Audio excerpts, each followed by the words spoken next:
Hello students and welcome to Dhawarej physics online classes.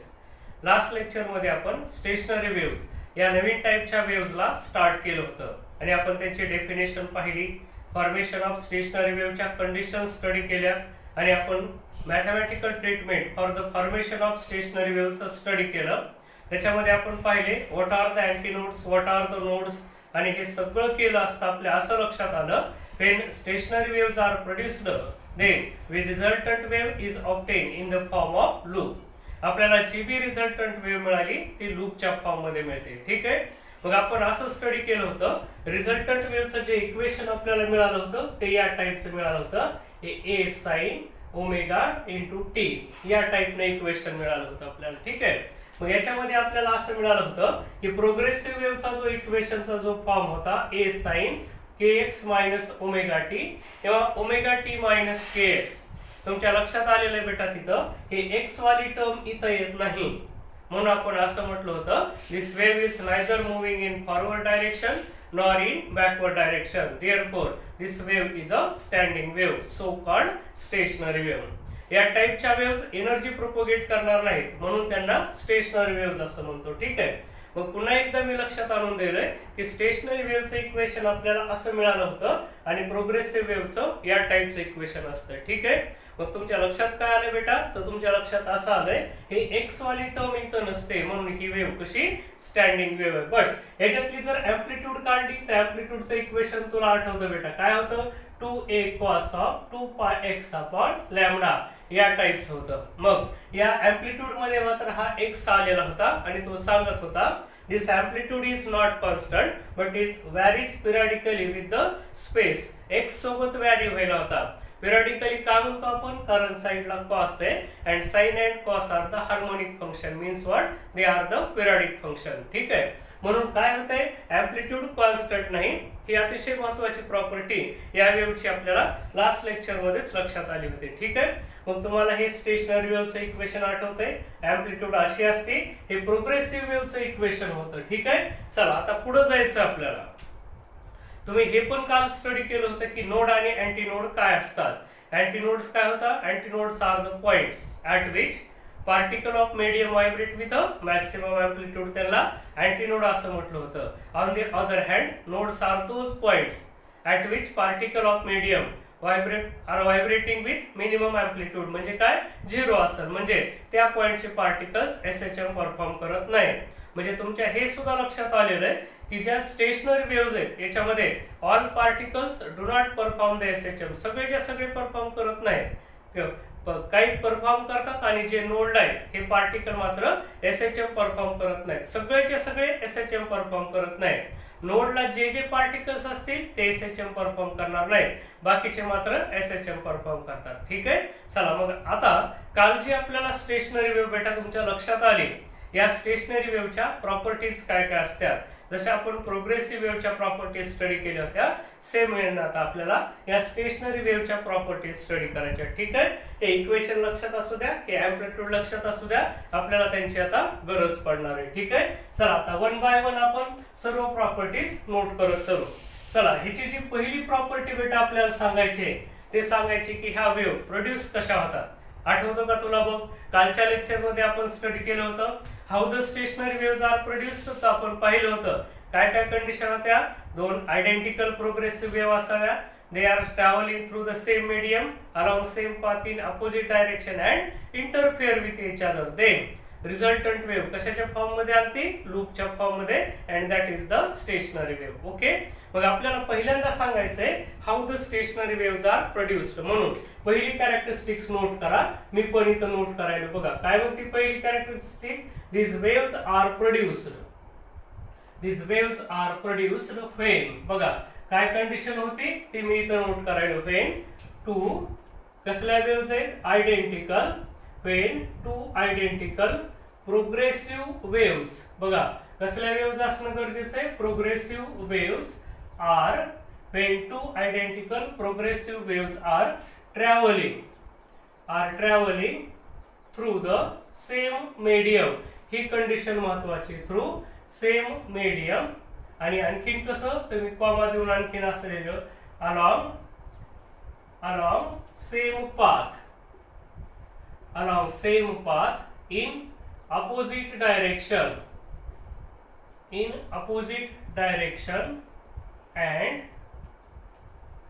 interfere with each other. बघा आता ही याची पहिली प्रॉपर्टी लक्षात घ्यायची काय, या टाइपच्या वेव्स प्रोड्यूस कशा होतात. मग तुमच्या लक्षात येईल, नोट करून टाका. ही फर्स्ट कॅरेक्टरिस्टिक झाली. ठीक आहे. आता ह्याच्यात फार काही समजून सांगण्यासारखं नाही. ऑलरेडी मी हे लास्ट लेक्चर मध्ये तुम्हाला सांगितलंय, तिथंच तुम्हाला कळालं होतं की स्टेशनरी वेव्ह कशी प्रोड्यूस होते ते. ठीक आहे. चला आता सेकंड कॅरेक्टरिस्टिक्स कडे जाऊ. बघा बेटा, आता ही रिझल्टंट वेव्ह कशाच्या फॉर्म मध्ये मिळते रे. Stationary wave is always obtain in the form of loop. म्हणून असं म्हणायचं स्टेशनरी वेव्ह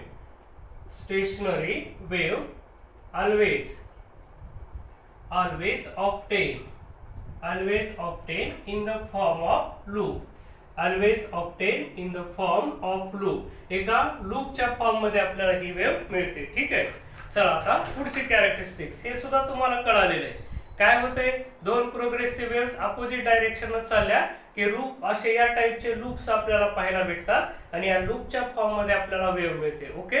म्हणून इथं असं म्हटलंय स्टेशनरी वेव्ह, स्टेशनरी इथं वेव्ह राहिलं लक्षात घ्या. Stationery wave always obtain in the form of लूपच्या फॉर्म मध्ये मिळते. आता मोस्ट इम्पॉर्टंट पार्ट लक्षात घ्यायचं काय, या स्टेशनरी वेव्ह मध्ये दोन प्रकारचे पॉइंट्स होते. काय, काही ठिकाणचे पार्टिकल्स, काही पॉइंट्सचे particles, they are vibrating with maximum amplitude and they are called antinodes. बरोबर.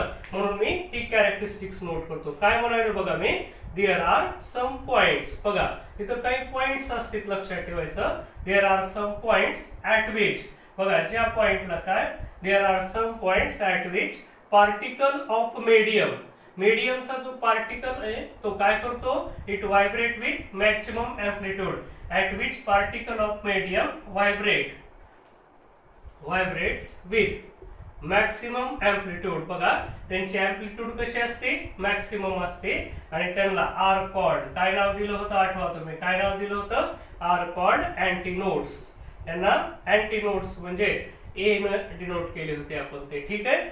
बघा मग त्यांच्या लक्षात आणून दिलं, प्रोग्रेसिव्ह वेव्ह मध्ये काय असते की काही पॉइंटला particle of medium maximum amplitude न व्हायब्रेट होतो, त्याला आपण अँटीनोड म्हटलं होतं. बघा काल आपण असं स्टडी केलं होतं, ही जी स्टेशनरी वेव्ह आहे त्याशी या टाइपनं आपल्याला ऑकर होते. लक्षात घ्यायचं, हे त्याचं लूप आहे. मग ह्या लूप मधले हे जे पार्टिकल्स आहेत तेव्हा या ठिकाणचे पार्टिकल इथं एम्प्लिट्यूड जास्त आहे, तर यांना काय म्हटलं होतं आपण, अँटीनोड्स असं म्हटलं होतं. ठीक आहे. आणि याच्या अपोजिट दुसरा एक पॉइंट होता काय, देयर आर सम पॉइंट्स. हीच पुन्हा कॉपी करायचंय. देयर आर सम पॉइंट्स, इथले एम्प्लिट्यूड 0 आहे. हे पॉइंट झालं, हे नोड आणि अँटीनोड कालच बघितलं आपण कसे प्रोड्यूस होतात, they are produced alternately. Okay. म्हणून बघा आता पुढचे फोर्थ कॅरेक्टरिस्टिक्स मी पुन्हा तिसरेले काय म्हणाले, देयर आर सम पॉइंट्स. बघा काही पॉइंट्स असतात, कसले पॉइंट्स आहेत, ऍट विच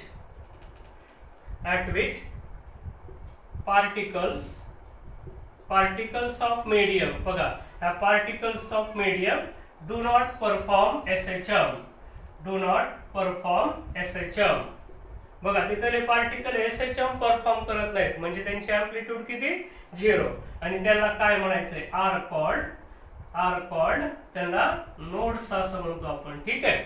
मग बघा आता ही एक कॅरेक्टरिस्टिक्स तुमच्या लक्षात आली. पुन्हा तेच बेटा, आता नोड आणि अँटीनोडची कालची मॅथमॅटिकल ट्रीटमेंट लक्षात आणा. कालच्या एक्सप्रेशन कंडिशन फॉर नोड्स असतील, कंडिशन्स फॉर अँटीनोड्स असतील, तुम्हाला आठवतात का. बघा दोन सक्सेसिव्ह अँटीनोड आणि दोन सक्सेसिव्ह नोड मधलं डिस्टन्स किती होतं, λ/2 होतं. करेक्ट आठवायला. म्हणून पुढची कॅरेक्टरिस्टिक्स ती लिहायची आपल्याला काय, द डिस्टन्स बिटवीन. बघा डिस्टन्स बिटवीन टू सक्सेसिव्ह, हा वर्ड महत्वाचा आहे. डिस्टन्स बिटवीन टू सक्सेसिव्ह किंवा कॉन्सिक्युटिव्ह सक्सेसिव्ह अँटीनोड इज किती होतं, λ/2. याच्यासारखीच पुन्हा पुढची कॅरेक्टरिस्टिक्स असेल काय, हे झालं ए मधलं डिस्टन्स. तेच सिमिलरली मी असं लिहितो, द डिस्टन्स बिटवीन. बघा आता पुन्हातलं घ्यायचं आहे, डिस्टन्स बिटवीन टू सक्सेसिव्ह. पुन्हा मधलं लिहायला आपण एन म्हणजे काय, हे नोड आहेत, नोड मधलं डिस्टन्स आहे. Two successive nodes is again काय होतं, λ/2. अशा ह्या 6 कॅरेक्टरिस्टिक्स झाल्या. ठीक आहे. चला आता काल तुम्हाला कळालंय लागोपाठच्या दोन अँटीनोड मधलं आणि दोन नोड मधलं डिस्टन्स λ/2 होतं. आता आणखीन एक गोष्ट आठवा, कालच्या लेक्चरच्या शेवटीला आपण जी स्टडी केली होती ती अशी होती, लागोपाठच्या नोड मधलं λ/2, लागोपाठच्या अँटीनोड मधलं λ/2 आणि पुन्हा परत आपण पाहिलं होतं ए आणि एन म्हणजे नोड आणि अँटीनोड याच्यातलं डिस्टन्स सुद्धा किती होतं λ/4. म्हणून मी 7 नंबरची पुढची ती कॅरेक्टरिस्टिक्स नोट करायलो. काय म्हणणं यांचं, द डिस्टन्स बिटवीन, बघा काय, the distance between two successive, the distance between two successive A and N, बघा अँटीनोड आणि नोड इज किती होतं तर λ/4. हे आपल्या लक्षात यायला पाहिजे. ठीक आहे. चला कळालं आपल्याला बघा, ए मधलं λ/2, ए आणि एन मधलं λ/2 आणि काय आलं इथं ए आणि एन मधलं किती λ/4. ही महत्वाची कॅरेक्टरिस्टिक्स आहे, नोट करून टाका. चला आता पुढे जर जायचं ठरलं आपलं तर आणखीन काय लक्षात येतं आपल्याला, बघा काल काय कळालं आपल्याला काल काय लक्षात आलं आपल्या, जे एका लूप मध्ये लूप जे तयार होतं त्या लूप मधले सर्व पार्टिकल काय करतात, एकदाच मीन पोझिशन क्रॉस करतात. All the particles in a same loop cross the mean position simultaneously. एका लूप मधले सर्व पार्टिकल असे एकदाच वर जातात आणि सर्वच्या सर्व एकदाच खाली येतात, म्हणजे मीन पोझिशनला ते सायमल्टेनियसली ऑकर होते. प्रोग्रेसिव्ह वेव्ह मध्ये असं होत नाही बेटा. प्रोग्रेसिव्ह मध्ये काय, आधी एक पार्टिकल ऑसिलेट होतो, पुन्हा तो दुसऱ्या पार्टिकलला एनर्जी देतो, पुन्हा तो पार्टिकल ऑसिलेट होतो, पुन्हा तो पुढच्याला एनर्जी देतो. म्हणजे प्रोग्रेसिव्ह वेव्हची आपण एक इम्पॉर्टंट डेफिनेशन कॅरेक्टरिस्टिक स्टडी केली. काय, in progressive waves energy is transferred from particle to particle. इथं मात्र तसं नाही, इथं तर एनर्जीचं ट्रान्सफरच नाही. का नाही ते पुढे बघू, पण सध्याला आपल्याला काय लक्षात घ्यायचंय की ज्या स्टेशनरी वेव्हज आहेत त्याच्यामध्ये जे लूप तयार झालं त्या लूप मधले सगळे पार्टिकल एकदाच वर जातात आणि एकदाच खाली येतात. म्हणजे काय, all the particles within the loop cross the mean position simultaneously. म्हणून बघा मी इथं ती कॅरेक्टरिस्टिक्स लिहितो, ऑल द पार्टिकल्स, या पार्टिकल मधले सर्वच्या सारखं part, all the particles within the loop, within the loop, within the loop म्हणजे लूप मधले क्रॉस देअर मीन पोझिशन. बघा त्यांची जी मीन पोझिशन आहे ती कशी क्रॉस करतात, मीन पोझिशन सायमल्टेनियसली, सायमल्टेनियसली मीन पोझिशनला क्रॉस करतात ते. ठीक आहे. चला ही पण कॅरेक्टरिस्टिक्स लक्षात आली. पुन्हा आपल्याला काय कळतं का, इकडे बघा, हे आपण जे असं पाहिलं की या टाईपचं जे लूप होतं या स्टेशनरी वेव्ह मध्ये, ही कंडिशन काय सांगते, इथले हे जे सर्व पार्टिकल्स आहेत ते एकदाच वर जातात एकदाच खाली येतात. मग आता त्यांची काय खासियत आहे, विदिन द लूप म्हणजे काय, एकाच लूप मध्ये असलेल्या सगळ्या पार्टिकलची काय पिरियड आणि फ्रिक्वेन्सी सेम आहे. काय सगळेच एकदाच वर जातात, पण इथला पार्टिकल इथपर्यंत जातो, खाली इथपर्यंत येतो. इथला पार्टिकल मात्र वर इथपर्यंत जातो, खाली इथपर्यंत जातो. इथला पार्टिकल मात्र वर इथपर्यंत जातो आणि खाली इथपर्यंत जातो. याचा अर्थ काय झाला, प्रत्येक पार्टिकलचा पिरियड आणि फ्रिक्वेन्सी सेम आहे. हा पार्टिकल जरी जास्त डिस्टन्स कव्हर करत असला मेन पोझिशन पासून तरी सुद्धा त्याचा टाइम पिरियड आणि फ्रिक्वेन्सी सेम आहे, लक्षात घ्यायचं. ठीक आहे. म्हणजे याचा अर्थ काय बघा, या प्रत्येकाची अँप्लिट्यूड जरी वेगळी असली, इथल्या लूप मधले हे जे डिफरंट पार्टिकल्स आहेत ह्या प्रत्येक पार्टिकलची अँप्लिट्यूड वेगळी, लक्षात घ्यायचं. बरोबर. मग तरी सुद्धा त्यांचा पिरियड आणि फ्रिक्वेन्सी मात्र एकच आहे. एकदाच त्या लूप मधले पार्टिकल वर जातात तर एकदाच खाली येतात. म्हणजे इथं सांगितल्याप्रमाणे सायमल्टेनियसली मीन पोझिशन तर क्रॉस करायले, बट कसं, with same period and frequency. म्हणून बघा मी काय पुढची कॅरेक्टरिस्टिक्स लिहितो, ऑल द पार्टिकल्स, हे सर्वच्या सर्व particle, all the particles within the loop, all the particles within the loop perform SHM, perform SHM with same period, with same period and frequency. बघा त्यांची पिरियड आणि फ्रिक्वेन्सी सेम आहे, but amplitude मात्र कसं आहे, but with different amplitude, but with different amplitudes. बघा प्रत्येकाची amplitude मात्र कशी वेगळे वेगळे, लक्षात घ्यायचं. आली तुमच्या लक्षात आता ही कॅरेक्टरिस्टिक्स लेक्स. एकाच लूप मधल्या सगळ्या पार्टिकलची फ्रिक्वेन्सी आणि टाइम पिरियड सेम आहे, कारण एकदाच पार्टिकल वर जाणार एकदाच खाली येणार. मग पिरियड आणि फ्रिक्वेन्सी सेम आहे बट देअर अँप्लिट्यूड्स आर डिफरंट. आणि आपण हे काल सुद्धा प्रूव्ह केलंय. अँप्लिट्यूडचा फॉर्म्युला काय होता बेटा? 2a cos 2 pi x upon lambda. त्यात आलेला x सांगत होता की amplitude is not function of time but it is function of distance x. म्हणजे काय? Amplitude varies periodically with space. बरोबर आहे, अंतरासोबत पिरियडिकली स्पेस मध्ये व्हॅरी होते. म्हणून पुढची कॅरेक्टरिस्टिक्स ते काय? Amplitude varies. कशी व्हॅरी होईल बघा? Varies periodically. Amplitude varies periodically with space किंवा विथ डिस्टन्स x असं तुम्ही म्हणू शकता. थोडक्यात काय मेन कॅरेक्टरिस्टिक्स असे सांगायचे की सगळ्या पार्टिकलची अँप्लिट्यूड कॉन्स्टंट नसते. प्रत्येक पार्टिकलची अँप्लिट्यूड वेगळीच आहे बट ती काय होती? पिरियडिकली व्हॅरी होती. ठीक आहे, चला हे पण लक्षात आलं. मग आता आपल्याला काय कळाले? एका लूप बद्दल आपण आता सर्व बघायला लागला. काय? एका लूप मधल्या सगळ्या पार्टिकलचा टाइम पिरियड आणि फ्रिक्वेन्सी सेम आहे बट अँप्लिट्यूड डिफरंट आहे आणि amplitude varies periodically with the space. बघा आणखीन पुढे 11वी कॅरेक्टरिस्टिक्स आपण काय सांगू शकतो बघा? काय? All particles within the loop. एकाच लूप मधले विदिन लूप आर व्हायब्रेटिंग. कसे व्हायब्रेट होतात बघा? Are vibrating in phase. आता इन फेजचा अर्थ काय असतो बघा? लक्षात घ्या नीट. आर व्हायब्रेटिंग इन फेज म्हणजे काय? सगळ्या पार्टिकलचा टाइम पिरियड आणि फ्रिक्वेन्सी सेम आहे. म्हणजे काय? एका लूप मधले सगळे पार्टिकल एकदाच वर चालले एकदाच खाली आले. म्हणजे एका लूपचा जर विचार केला आपण तर ते सर्वच्या सर्व पार्टिकल कसे व्हायब्रेट व्हायले? तर इन फेज म्हणजे प्रत्येकाचा फेज कसा आहे? सारखा आहे. म्हणजे प्रत्येकाची पार्टिकल वेलॉसिटीची डायरेक्शन सेम आहे. लक्षात घ्यायचा, प्रत्येक पार्टिकलची वेलॉसिटीची डायरेक्शन सेम आहे बट कुठले? एका लूप मधले. मात्र आता याच्या पुढचा विभाग लक्षात घ्यायचा आहे. ज्यावेळेस एका लूप मधले पार्टिकल असे वर जातात त्यावेळेस त्याच्या शेजारचं जे लूप आहे का बेटा त्याच्यातले पार्टिकल असे खाली येतात. म्हणून हे एक लूप आहे विचार करा आणि शेजारचं हे लूप आहे. ही प्रोसेस अशी कंटिन्युअसली चालू असं लक्षात घ्यायचं.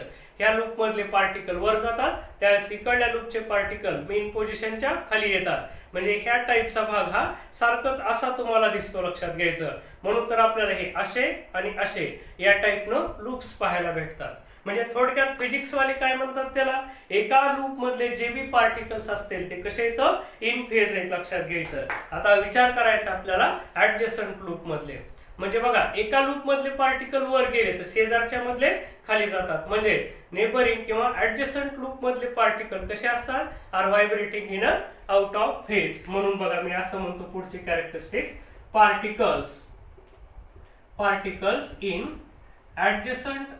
particles in adjacent loop are vibrating. कसे व्हायब्रेट होतात बघा? Are vibrating out of phase. Out of फेजचा अर्थ तुम्हाला कळाला. आता ह्यांचे काय?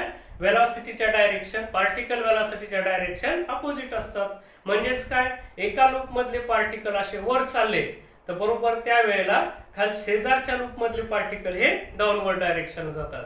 जर एका लूप मधले पार्टिकल खाली चाललेले असतील म्हणजे डाऊनवर्ड डायरेक्शन पार्टिकल वेलॉसिटी असेल तर शेजारच्यातली अपवर्ड असेल. म्हणजे आउट ऑफ फेजचा मिनिंग लक्षात घ्यायचा. दोन पार्टिकलच्या वेलॉसिटीची डायरेक्शन कशी बेटा? अपोजिट आहे. म्हणून तर बघा ना आपण जे असे हे लूप दाखवतो. आता इथं मी छोटी डायग्राम काढतोय का या टाईपची. ज्यावेळेस ह्याच्यातले पार्टिकल वर जातात त्यावेळेस ह्याच्यातले खाली चाललेले असतात. याला म्हणायचं आउट ऑफ फेज मध्ये असणं. ठीक आहे, चला आणखीन पुढे बघायचं तर आपल्याला काय म्हणायचंय ते. आता मला सांगा की ह्या लूप मधले जे पार्टिकल्स आहेत ते एसएचएम परफॉर्म करायले आणि नोड वरचे पार्टिकल मात्र they do not perform the SHM. मग then particles within the loop performs SHM they have energy. They possess the energy but काय होतंय? There is no transfer of energy.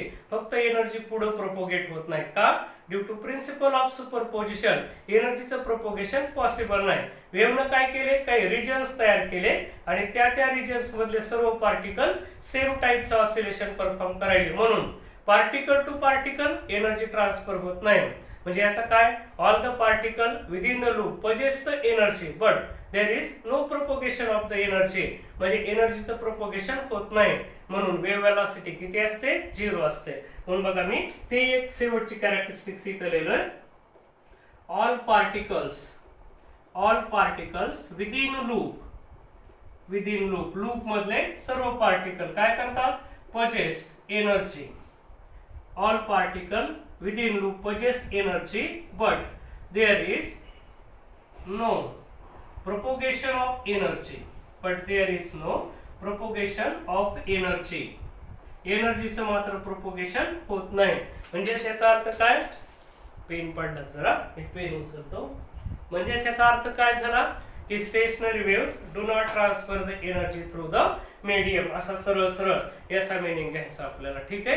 तर बघा आपण अशा ह्या एवढ्या कॅरेक्टरिस्टिक्स तयार केल्या. लक्षात घ्यायचं इथं आपल्याला आणखी लक्षात घ्यायचंय एक शेवटची कॅरेक्टरिस्टिक्स मी 14 नंबरची इथं लिहून टाकतो. काय वेव्ह वेलॉसिटी इज 0. ह्या ज्या वेव्हज आहेत त्यांची वेलॉसिटी किती असते 0 असते. का ते कारण मी आताच सांगितलं तुम्हाला. का 0 असते कारण या टाइपच्या वेव्हज एका लूप मधल्या प्रत्येक पार्टिकल कडे एनर्जी.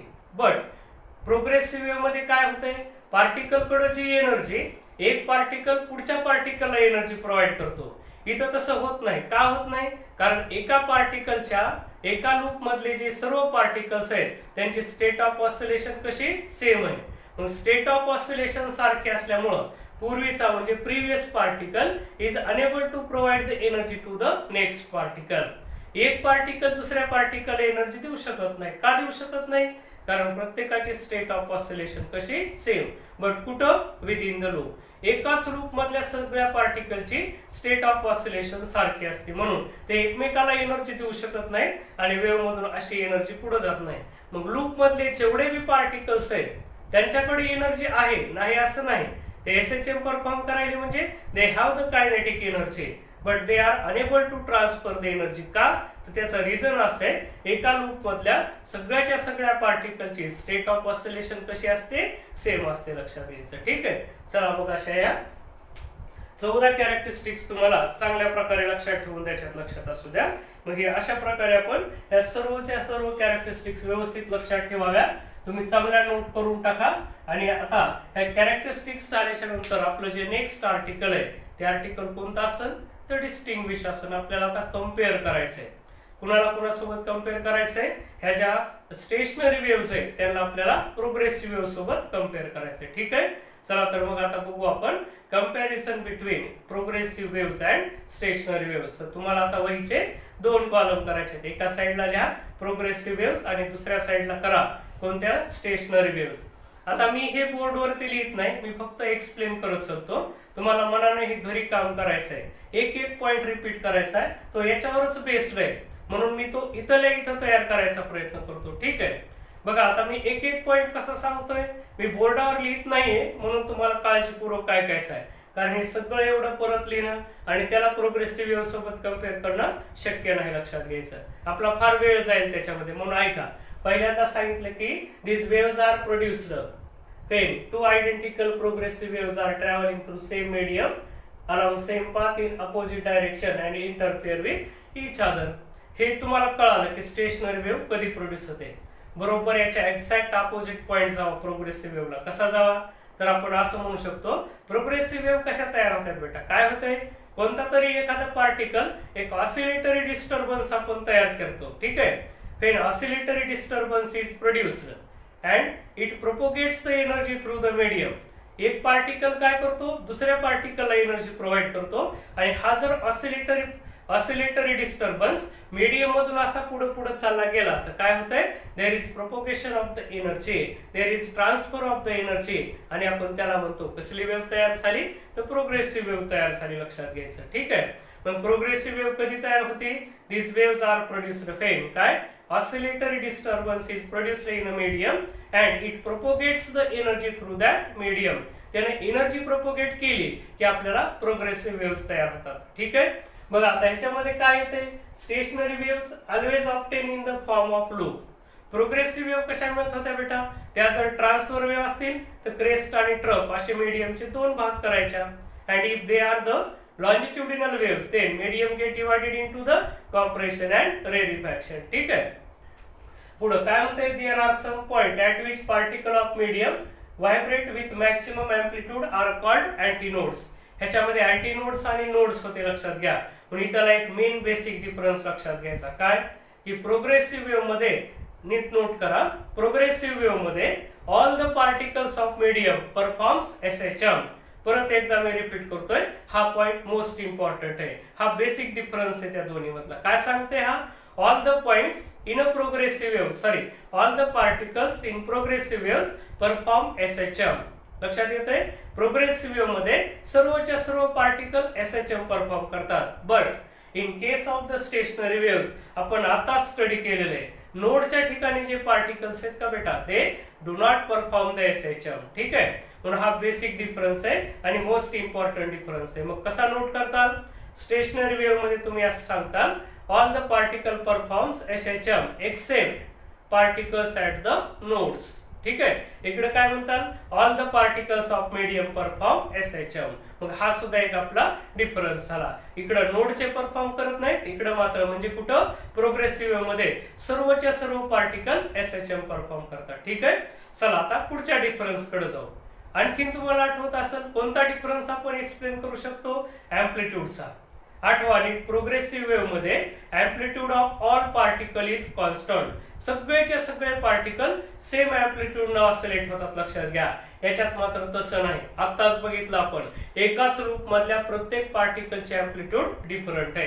कारण आपण काय बघितलं होतं, amplitude varies periodically with a space. म्हणजे एका लूपचा तुम्ही जेवढा भी भाग कन्सिडर करता, पुढे पुढे गेला तर प्रत्येक पार्टिकलची कशी एम्प्लिट्यूड इज डिफरंट आहे. लक्षात घ्यायचं, म्हणून हा एम्प्लिट्यूडचा एक डिफरन्स दोन्ही मध्ये आहे. आणखीन आपण असं स्टडी केलं होतं, एका लूप मधले जे सर्व पार्टिकल्स आहेत त्यांचे स्टेट ऑफ ऑसिलेशन कशी सेम आहे बेटा. मग इकडे बघता काय म्हटलं होतं आपण, काय म्हटलं होतं, all the particles within loop cross their mean position simultaneously. म्हणजे काय, state of oscillation is same for all the particles in a loop. मात्र प्रोग्रेसिव्ह वेव्ह मध्ये असं नसतं बेटा. काय असतं, state of oscillation changes from particle to particle. प्रत्येक पार्टिकलची ऑसिलेशनची स्टेट तिथं डिफरंट असते. का असते, कारण पहिला oscillating particle when first particle completes it's one cycle then it will provide energy to the next particle. ठीक आहे, म्हणजे तिथं state of oscillation changes from particle to particle. एका पार्टिकल कडून दुसऱ्या पार्टिकल कडे स्टेट ऑफ ऑसिलेशन चेंज होत जाते बेटा. ठीक असते. चला पुढे आणखीन आपल्याला काय म्हणता येऊ शकतं बघा. काय, एम्प्लिट्यूडचं सांगितलं, व्हायब्रेटिंग इन फेज असते म्हटलं, तिथं स्टेट ऑफ ऑसिलेशन चेंज होत जाते. पुढचा महत्वाचा डिफरन्स काय, प्रोग्रेसिव्ह वेव्स काय करतात, they transfer the energy through the medium. आणि स्टेशनरी वेव्स मात्र they do not transfer the energy through the medium. आणि याचं रिझन सांगितलंय मी, why stationary waves do not transfer the energy through the medium. का transfer करत नाही, कारण एका लूप मधल्या ऑल पार्टिकलची स्टेट ऑफ ऑसिलेशन कशी बेटा सेम आहे. मग ही स्टेट ऑफ ऑसिलेशन सेम असल्यामुळं एक पार्टिकल पुढच्याला एनर्जी देऊ शकत नाही, म्हणून तिथं एनर्जीचं propagation is not possible. But in case of the progressive wave, state of oscillation is different for all particle. It changes from particle to particle, so previous particle can provide the energy to the next particle. ठीक आहे, चला आणखीन पुढे जाऊ शकतो आपण. बघा इथं काय लिहिलंय, वेव्ह वेलोसिटी इज 0. का वेव्ह वेलोसिटी 0 असते, कारण एनर्जी प्रोपोगेट होत नाही, म्हणून वेव्ह तिथं लोकॅलाइज झाली, स्टँडिंग वेव्ह झाली, एकाच ठिकाणी वेव्ह उभारली, म्हणून त्याची वेव्ह वेलोसिटी 0 आहे. बट इन केस ऑफ, कुणाच्या बाबतीत म्हणतो आपण, प्रोग्रेसिव्ह वेव्ह, ही वेव्ह कंटिन्युअसली पुढे ट्रॅव्हल होते बेटा, म्हणून त्या वेव्हची वेलोसिटी 0 नसते. Progressive waves have the finite velocity. ठीक आहे, मग आता अशा प्रकारे तुम्हाला हे डिफरन्स मी तोंडी सांगितलंय बेटा. का, कारण हे कॅरेक्टरिस्टिक्स तुमच्या समोर असणं गरजेचं होतं. मी सगळं यांना समोर ठेवून डिफरन्स तयार केला, त्यांना कम्पेअर केलं त्याच्यासोबत.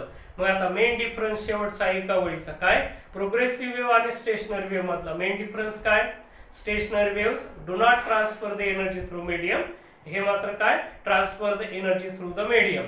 पुन्हा प्रोग्रेसिव्ह वेव्ह काय करतात, ऑल पार्टिकलची स्टेट ऑफ ऑसिलेशन डिफरंट असते, याच्यामध्ये मात्र विद इन द लूप सगळ्याची स्टेट ऑफ ऑसिलेशन सेम असते. इथं प्रोग्रेसिव्ह वेव्ह मध्ये एम्प्लिट्यूड कॉन्स्टंट आहे, स्टेशनरी वेव्ह मध्ये व्हॅरी होते, लक्षात घ्यायचं. परत प्रोग्रेसिव्ह वेव्ह मध्ये सर्व पार्टिकल्स काय असतात, पिरियड आणि फ्रिक्वेन्सी सेम असते. याच्यात आपल्याला विदिन लूप एक तर सगळ्यांच सारखं आहे, पण आपण फक्त विदिन लूपचा विचार करत असतो. मग मी जेवढा मी आता तुम्हाला डिफरन्स सांगितला बेटा, हा सगळा तुम्हाला वहीवरती नोट करायचा आहे. हे तुमच्यासाठी होमवर्क असेल. आणि का अवघड आहे तुम्हाला करणं, कारण मी बोर्डवर लिहिलं नाही आणि तुमचे मेन कॅरेक्टरिस्टिक्स आहे, मी जे काम करत नाही ते तुम्ही बिलकुल करत नाही. म्हणून लक्षात ठेवा, मी आज काम केलं नाही कोणतं, मी बोर्डवर हा डिफरन्स क्लिअरली लिहिलेला नाही. मग तुम्हाला स्वतःच्या तुमच्या नोट्स तयार करायच्या, हा डिफरन्स क्लिअरली मांडायचा, लक्षात घ्यायचं. कुणातला, प्रोग्रेसिव्ह वेव्स आणि स्टेशनरी वेव्स. ठीक आहे. तर आजच्या व्हिडिओमध्ये एवढंच बाळांनो. उद्यापासून आता या स्टेशनरी वेव्हचे 2 टाईप आपल्याला स्टडी करायच्या. कोणत्या, ट्रान्सव्हर्स स्टेशनरी वेव्स आणि लॉन्जिट्युडिनल स्टेशनरी वेव्स. अतिशय इंटरेस्टिंग आर्टिकल आहे हे. सुरुवातीचे थेरॉटिकल आर्टिकल्स होते. होऊ शकतं तुम्हाला थोडंसं कमी जास्त बोर झालं असेल, पण एकदा ह्या सर्व कॅरेक्टरिस्टिक्स कळाल्या की आपल्याला चॅप्टर अतिशय चांगल्या प्रकारे कळतो. म्हणून बघा, हा सगळा स्क्रीनशॉट तयार ठेवा आणि एक एक बघून सर्व कॅरेक्टरिस्टिक्स तुम्हाला नोट करायच्या. ठीक आहे. तर आज आपण इथं थांबू बेटा.